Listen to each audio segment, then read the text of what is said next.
What's up guys, this is Rectified with TGN, bringing you guys a World of Warcraft versus Star Wars video today. Complete breakdown of both, going to be as unbiased as possible. First of all, let me talk about my experience with both games. With Star Wars, I was interested in the MMO aspect when I heard about it when it first came out. And I actually got into the beta for a few weekends, 2 weekends to be exact. And I didn't get into the first weekend where I got it because I was a klutz and didn't enter the code correctly, and just stuff got complicated, so yeah. And I got into the early game access on the 16th, believe it or not, and have been enjoying the game ever since then. With World of Warcraft, I started 4 years ago, and I played for about 4 years, yeah. 4 years. And I really loved WoW for the time that I spent playing World of Warcraft, especially my first couple experiences leveling up. It was very fun. So let's get right into it, guys. We're going to do this based on PvE, PvP, class balance, customization, community, storylines, and extras that I have come up with. Let's get right into it. Alright guys, let's talk about PvE first. So, let's start by talking about quests. With World of Warcraft, you have the scroll chat, and that's great if you are wanting to get through quests and read about what's going on. It offers the ability to either not care and just go zoom through everything really quickly, or to, read it. So this is something where Star Wars really dominates World of Warcraft because they have the interactive dialogue, which allows you to gain a sense of actually understanding what's going on and gain a sense of customization on your character and what your character does in the conversation and the storyline by allowing to speak, to be involved in the conversation. So that's something where Star Wars really dominates, at least in that aspect. Now, also World of Warcraft gets a little repetitive as far as the quests go. You get a lot of the same killing stuff quests. You get your first killing stuff quest in Elwyn Forest, then you go to Grand, where it's like all killing stuff, and so you get it going through each and every zone in World of Warcraft, and it gets a little repetitive, so I don't know about that. Now I guess you could say you get the same thing in Star Wars. However, you get the class storyline, which feels very heroic. For example, on my commando at level 10, I was experiencing betrayal in the storyline already, and I had been promoted to Havoc leader, because the rest of my squad betrayed me. And so just the heroic feeling that I gained just out of questing and being part of the dialogue in Star Wars was awesome. And then also you get the killing quests inside of that, which is they're bonus missions, so you don't technically have to do them, but if you want to do them, that's great. If you don't, great. I mean, either way, you get the option of doing them. I guess you do with WoW also, but the majority of the quests that are offered have some sort of killing involved. So that's what I have to say about that. Also, I feel like the questing in Star Wars is a lot harder because you experience elites at low levels, and you experience elites and hard interactions just leveling up. And so the average person that I've played with has died going up to level 40, and I know a couple level 50s, but let's go to level 40. The average person that's died in the class storyline has died up to 5 times, and even I've died multiple times doing class storylines, and I don't consider myself to be a low-end MMO player because I was always super competitive when it came to raids and PvP in World of Warcraft.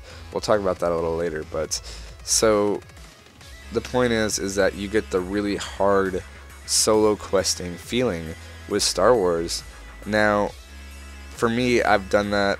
I've experienced the hardness because I've been doing the storyline about 4 levels below the level recommended for your storyline. So that's maybe where I'm getting this hard feeling, but I've noticed that there is a lot harder feeling to the killing quest than there is in World of Warcraft. So that really allows you to feel dominant and heroic-like. Now let's talk about the 4-player group versus the 5-player group. Now, as I was talking about, I was always into raiding and stuff in World of Warcraft, so I was always the raid leader of my guild. I'd always be doing the raids, setting things up, telling people what to do in raids while I'm doing what I have to do, looking out for everyone else, seeing if everyone else is doing the right thing while I'm doing what I'm supposed to be doing. And so, feeling this, when you get the 4-player group, it's more based on independent skill. And that's kind of something I actually like, because I know that I wasn't the cause for basically anything that I had, that caused my group to wipe in World of Warcraft relating to raids, because I was always doing the same thing, or not the same thing, but I was always doing the right thing. I shouldn't say always, but mostly doing the right thing. And so I really like the independent skill that's involved in the 4-player group, whereas 5-player group you often get that pug or that one person that keeps doing the same thing over and over again. So I like the tight teamwork but independent skill based where you get with Star Wars in the 4-player group rather than the 5-player group. I just like the playstyle more, I guess you could say. So let's talk about flashpoints versus instances. Instances are great, however, I feel like flashpoints are better for me, mainly because I like going through the storyline, and I like knowing why I'm doing something. So that's something that the flashpoints really do a great job as, whereas instances you just go in and kill a bunch of elites in World of Warcraft. And relating to PvE, kind of the final note on PvE, if you're looking to burn through all the content, get to max level, World of Warcraft is the way to go. If you're looking to enjoy the storyline and enjoy yourself while you're leveling up, Star Wars is by far the way to go. I've had much more enjoyable time with Star Wars leveling up, and it's just your preferences. I personally prefer the PvE in Star Wars as of right now. I can't say much on raiding right now because I haven't done raiding, but maybe that's another video we'll do, a raiding WoW versus Star Wars. But a prediction, I will definitely predict that Star Wars is going to be more effective towards my taste in raiding, at least, because as of right now, one of the reasons that dragged me away from World of Warcraft is they kept making shit so easy. They kept giving Lich King 10%, 20%, 35% buffs just because people were complaining about not doing it right. I will get into this more in the video, but that's something that dragged me away from WoW, is how easy they were making raiding. So let's move on to PvP, shall we?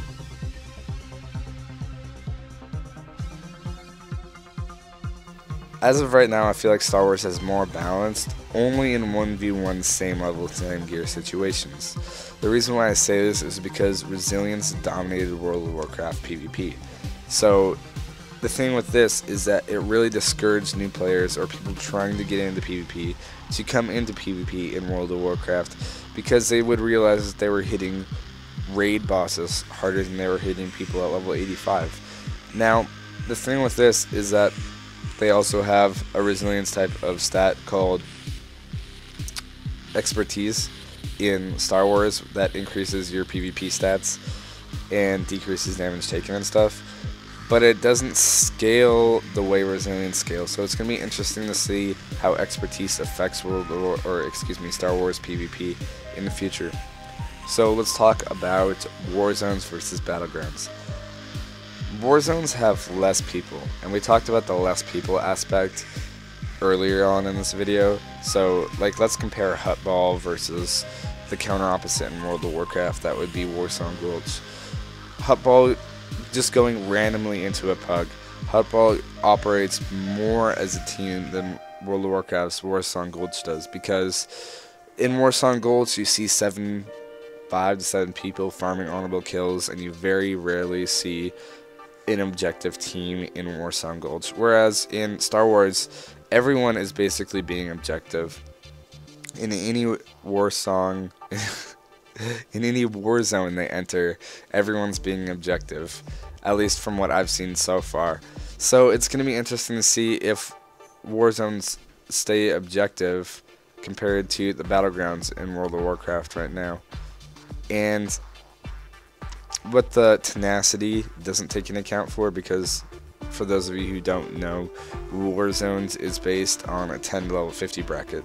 Like, there's no bracket in between, and they try to balance the health and attributes of everyone, but what they don't take into account for is the talents, and talents are key. Like, we all know how talents are key. I'm a commando, if I get my level 40 talent, which is called Demolition Round, it does ridiculous amounts of damage. And because the damage is scaled, if I were to go against a level 10 commander, they don't have that ability.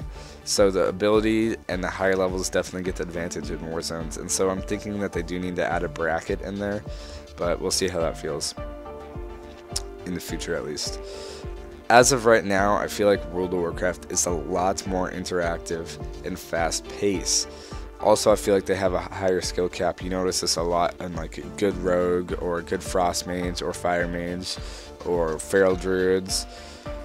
You see that skill cap so tremendously high compared to like a really bad rogue compared to a really great rogue. You see the skill cap and the difference between the two players a lot higher, whereas in Star Wars, if you see like a really bad Vanguard compared to a really good Vanguard, the difference isn't as much as in World of Warcraft. And there's no arena in Star Wars right now, and that really needs to be implemented because arena and the high-end PvP content really drives the competitive edge that a lot of people thrive off of, and that's where World of Warcraft did so good in keeping those competitive people thriving off of that competitive arena and competitive rated battlegrounds in World of Warcraft. So right now, World of Warcraft is going to get the edge on PvP for sure. Let's get into class balance, shall we? Class balance. In World of Warcraft, you have your rogue, shaman, priest, warlock, death knight, warrior, mage, paladin, druid, and hunter. And so that's 10 different classes. Each class obviously has 3 different talent specs that you could go, and so that's 30 different specs you can go after 7 years of growth and development in World of Warcraft. Whereas in Star Wars, your Empire side at least, you have your mercenary, power attack, marauder, juggernaut, assassin, inquisitor, operative, and sniper, and so that's 8. And obviously there's equal opposites on the other side with the commando, vanguard, guardian, sentinel, gunslinger, sage, shadow, and scoundrel. So that's 16 within Star Wars and 48 different specs that you can possibly go. Now you guys could say that they're equal opposites, they're the same thing, but they're not. The animations are unique, the abilities, the talents are unique.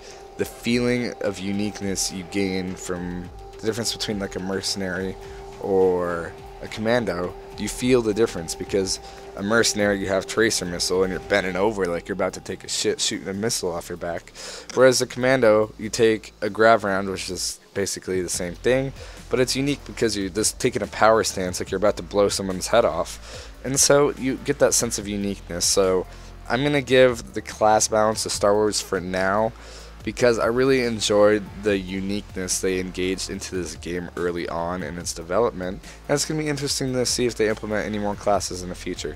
So let's move on to customization. Customization, World of Warcraft dominates because they can completely customize everything in World of Warcraft with add-ons. Star Wars doesn't have these add-ons, so this is something World of Warcraft is kicking ass in right now. It's going to be interesting to see if Star Wars implements some kind of add-on something. It'll be interesting. As of right now, I'm very impressed with Star Wars community, mainly because there's no trolls. Well, there's occasional trolls, but right now it's a caring community that's helping each other grow, and that's something that's a very unique feeling to get in an MMO, and it's a great feeling right now. Whereas World of Warcraft, you go in trade chat and you're not trading anything, you're trolling. It's like a troll fest. It's like a World of War trolls type of thing going on over there. It's going to be interesting to see if the trolls from WoW eventually come over to Star Wars, because you always get trolls in any MMO that you are playing. It's going to be interesting. We'll see. So let's talk about storyline. Star Wars is so much easier to follow. You're engaged, you're interactive, it's easier to be a part of the storyline and what's going on without digging to follow the lore and digging to follow why you're doing what in World of Warcraft. So storyline goes to Star Wars, and if you guys didn't know what I was saying as far as community goes to Star Wars, and storyline goes to Star Wars. World of Warcraft, to me and a lot of other people, was the birth of all MMOs. It sets the standards of all MMOs that we know about today. It's just the purest form of a good MMO. was World of Warcraft back when it first started. But Star Wars is kind of kicking ass right now because of the addition of companions, starships, graphics, and the soundtrack is much better with Star Wars. The only thing I see with Star Wars is it can be a little bit harder to alter due to the dialogue option, but each individual storyline is also going to be unique in its own way. So if you get into the storyline, it's going to be more interesting, but a lot of the reasons why you alt to begin with is to get to max level and use that character at max level. So it's going to be difficult, or at least different, to see how that interacts with each other, the dialogue and the alting of a character. Also, Star Wars kind of kicks ass because of the storyline, but it's going to be interesting to see your intentions again. It might be too hard to alt, so that's where World of Warcraft might come out on top. We'll see.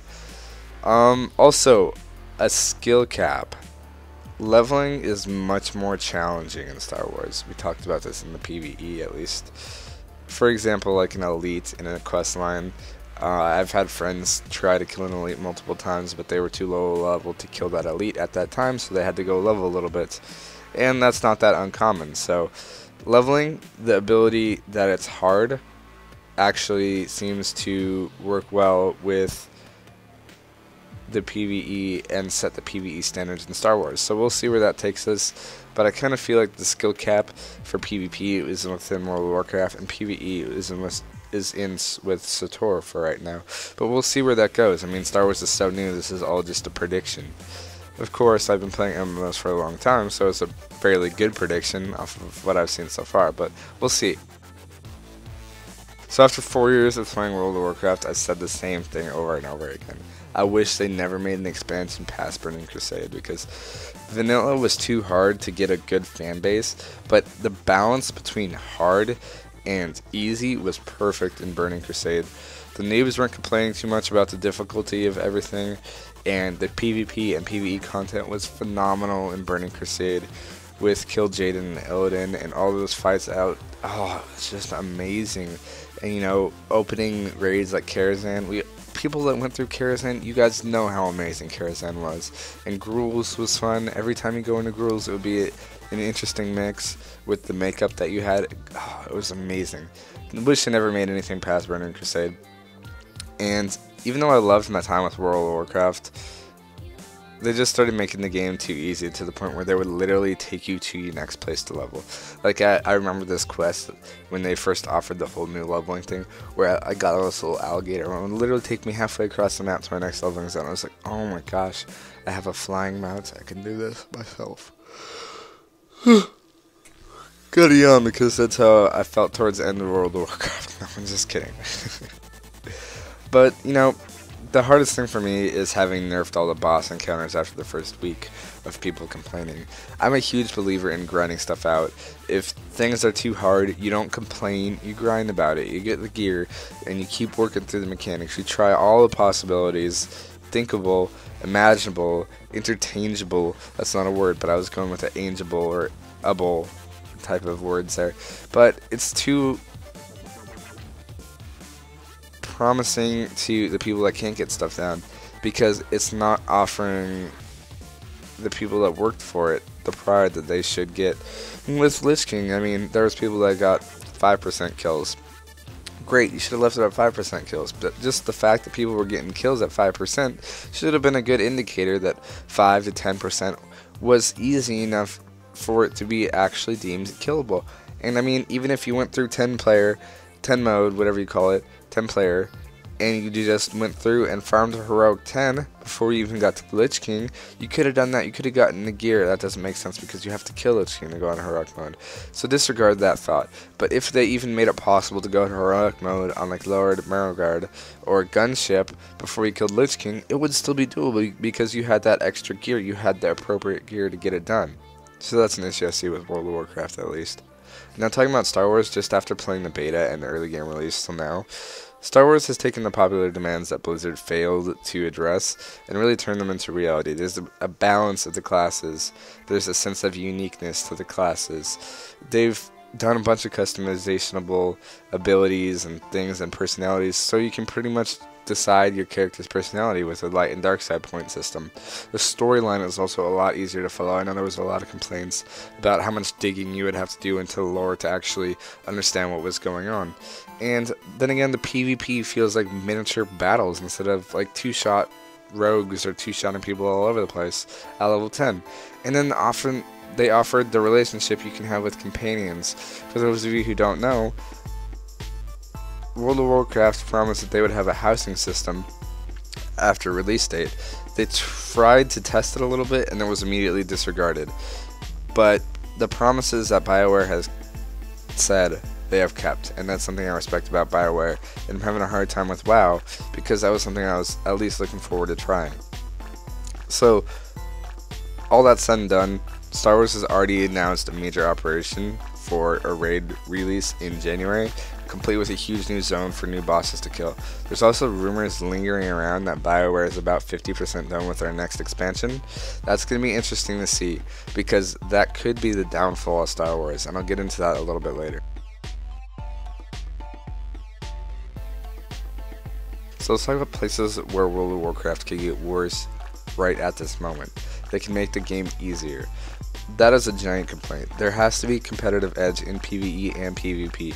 They've done that well with PvP, but they're really killing the PvE aspect of challenging, and that's something that hopefully Star Wars will bring it back to me at least, because I'm really into PvE. So let's talk about places where World of Warcraft could survive. As for all MMOs, when a game starts to fail, you make it free to play, you get your subscriber base back, and then you slowly start to increase the increments of subscription per month. And, you know, who knows, World of Warcraft still has, 10 million subscribers, and so they can still make it work. They can still turn stuff around, and obviously when the next expansion comes back, there's going to be a surge of players that get that and play the expansion. So it's going to be interesting to see how World of Warcraft does after the Star Wars release. Let's talk about places where Star Wars could possibly kill themselves. They could kill themselves by releasing content too quickly. This is a major no-no, because if you release content too quickly before allowing everyone else, or at least the majority of people, to cover the end of the content that was already released, it really is like blah. And so you have to be careful with that type of stuff.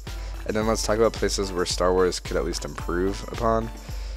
Arena needs to be implemented in this game to give that PvP competitive edge that a lot of people are looking for, which I see them doing. Also, they have a lot to work with as far as implementation with mounts, and so we'll see what that does.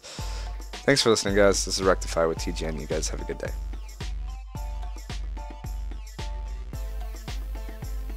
Also, special thanks to Ned, Coolio Brad, Connors Wow, Reclusion, Reyna, yours truly Rectified, and Ben9393. That's my personal channel, for all video footage provided in this video. Songs can also be found down below in the description in an entire song list order. Special thanks to Monster Cat Media, Positively Dark, Claypex, and more. See the link in the description below for more information. I hope you guys all have an amazing day. This has been Rectified with TGN. Please enjoy this bonus footage. Peace out.